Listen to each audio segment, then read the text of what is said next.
আসসালামু আলাইকুম ওয়া রাহমাতুল্লাহ। এইচএসসি লেভেলের ছাত্রছাত্রীরা, আশা করছি আল্লাহর অশেষ রহমতে সবাই খুব ভালো আছেন, সুস্থ আছেন। আমার উপর রাগ করে আছেন অনেক স্টুডেন্ট, আমি বুঝতে পারছি, বাট ফাইনালি আপনাদের জন্য রসায়ন নিয়ে কাজ শুরু করতে যাচ্ছে ইনশাআল্লাহ। একদম প্রথম পত্র, দ্বিতীয় পত্র সবগুলো আপনাদেরকে কমপ্লিট করাবো।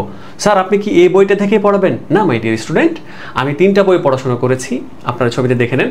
এই 3টা বই থেকে আমি চ্যাপ্টারগুলোকে বিশ্লেষণ করেছি, বোর্ড প্রশ্ন বিশ্লেষণ করেছি, এমসিকিউ বিশ্লেষণ করেছি। তারপরে সিদ্ধান্ত নিয়েছি যে এই চ্যাপ্টার থেকে এই প্রশ্নগুলো হয়। বাট আমি যদি ট্রুলি বলতে চাই, আমার কাছে সবচেয়ে বেশি ভালো লেগেছে এই বইটাই, মানে সঞ্জিত কুমার গুহ স্যারের বইটা আমার কাছে খুবই ভালো লেগেছে। কেননা যে এখানে ইনফরমেশন অনেক বেশি ইনফরমেশন আছে। এটা আমার personal opinion, but as a intermediate student আপনার কাছে অবভিয়াসলি 2টা লেখকের বই থাকতে হবে, মাস্ট। তো আজকে আমরা আলোচনা করব আমাদের রসায়ন প্রথম পত্রের প্রথম চ্যাপ্টার নিয়ে। মাই ডিয়ার স্টুডেন্ট, আমি আপনাদেরকে আবার একটু ক্লিয়ার করি, আমি যে কোনো চ্যাপ্টার শুরু করার পূর্বে প্রথম যে ভিডিওটা হবে, আপনি ওই ভিডিওটা দেখা মানে আপনার ভেতরে অনেক কিছু গেঁথে যাবে যে এই চ্যাপ্টারটা এইরকম জিনিস নিয়ে গঠিত। তাই প্রথম ভিডিওটা কখনোই মিস করবেন না। আমার সবচাইতে যদি বড় অনুরোধ বলতে পারেন, আপনি প্রথম ভিডিওটা, এই যে আজকে আপনাদেরকে আমি করাবো যে প্রথম চ্যাপ্টারের রোড ম্যাপ, অর্থাৎ এইখান থেকে আপনাকে কোন কোন জিনিসগুলো পড়তে হবে। এগুলো পড়া মানেই আপনি যে কোনো পরীক্ষাতে কনফার্মলি ভালো করতে পারবেন। এটা আপনি লিখে রাখেন।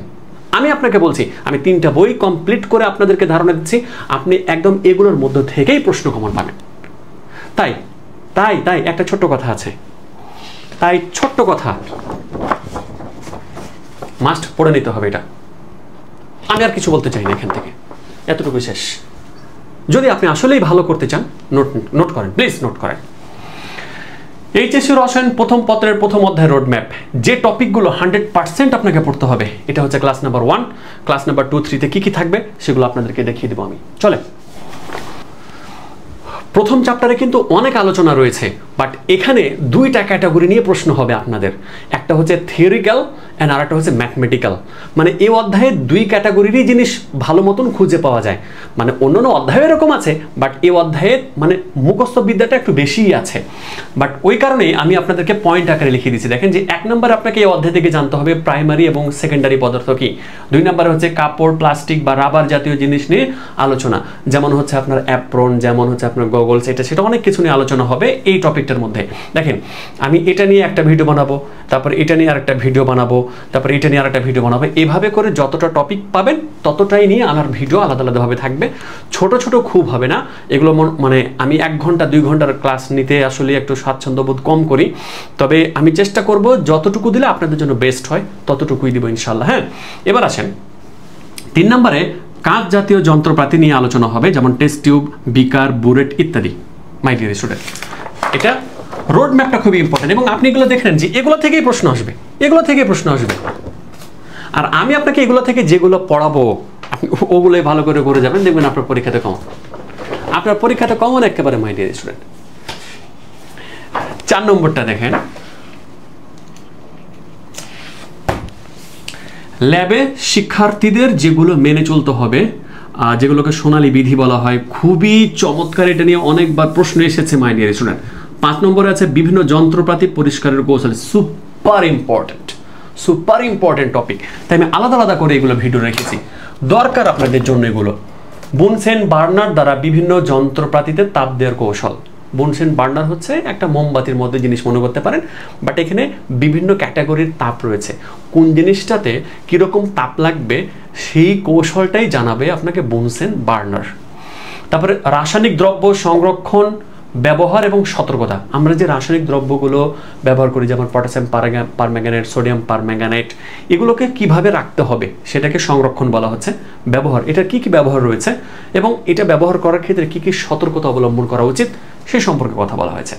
এরপর হচ্ছে 8 নম্বরে যেটা আপনারা ভিডিও পাবেন, রাসায়নিক দ্রব্যের গায়ে লেগে থাকা বিভিন্ন প্রতীক। এটা আপনারা অলরেডি এসএসসি লেভেলে জেনেছেন, বাট ইন্টারমিডিয়েটে আর একটু প্রসারিতভাবে রয়েছে। 9 নম্বরে বলেছে বিষাক্ত ও বিকল্প উপাদান, মানে বিষাক্ত এবং বিকল্প উপাদান। এটা পরীক্ষাতে এসেছে মোটামুটি। 10 নম্বরে রয়েছে ব্যবহৃত রাসায়নিক দ্রব্যের পরিত্যাগ, চমৎকার, এটা অনেকবার এসেছে, মানে বোর্ড প্রশ্নতে এসেছে এগুলা। তারপরে 11 নম্বরে বলেছে পরিবেশের উপর ল্যাবে ব্যবহৃত রাসায়নিক দ্রব্যের প্রভাব। আপনি ধরে নেন এই 10 এবং 11 10 এবং 11 থেকে মাস্ট 9, 10, 11 এই 3টা টপিক থেকে কয়েকটা বোর্ডে প্রশ্ন এসেছে, তাই অবশ্যই আপনাদেরকে আমি করাবো ভালো মতো ইনশাল্লাহ। এরপর হচ্ছে ম্যাথমেটিক্যাল টার্ম। এই অধ্যায় থেকে কি রয়েছে? এই অধ্যায় থেকে এই ক্যাটাগরির ম্যাথমেটিক্যাল টার্মগুলো আপনারা পাবেন। মোল এবং রাসায়নিক গণনা, যেটা আপনার অলরেডি এসএসসি লেভেলের 6 নম্বর অধ্যায় থেকে জেনে এসেছেন, ওইটাই কিন্তু এখানে লাগবে মাই ডিয়ার স্টুডেন্ট।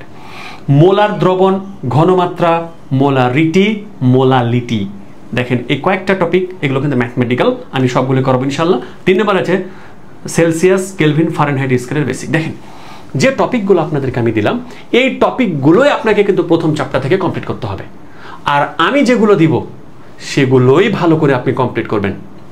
মানে আমি প্রত্যেকটা জিনিসই কিন্তু বিশ্লেষণ করেছি মাই ডিয়ার স্টুডেন্ট, সুতরাং আপনাকে এটা নিয়ে টেনশন করার কিছুই নাই মাই ডিয়ার স্টুডেন্ট।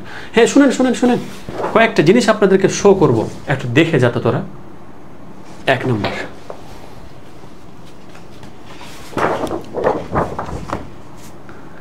নেক্সট টাইমে কিন্তু ইন্টারমিডিয়েটের মানে পরের যেটা ক্লাস, অবশ্যই রেডি থাকবি, অবশ্যই ভালো করে রেডি থাকবি, যাতে করে তোদের নোটটাও ভালো হয়। যারা নোট করবি না, আমি কিন্তু সত্যি ওই যে প্রথমে যেটা দেখিয়েছিলাম সেটাই করবো তোদের জন্য।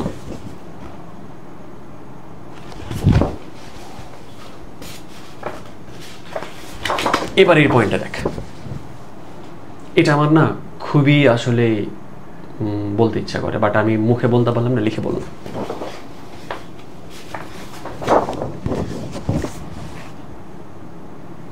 তো যাক, এই রোড ম্যাপ আপনার মাস্ট লাগবে এবং আপনি অবশ্যই নোট করবেন। আর আপনার জন্য কি কি টপিকের প্রতি মানে বেশি ভিডিও প্রয়োজন একটু কমেন্টে জানাবেন, আমি আপনাদের জন্য প্রস্তুত আছি। ইন্টারমিডিয়েট নিয়ে যাত্রা শুরু করছি ইনশাল্লাহ। ঠিক আছে, তাহলে ধন্যবাদ সবাইকে, আর কিছু কথা বাড়ালাম না। আসসালামু আলাইকুম রহমতুল্লাহ।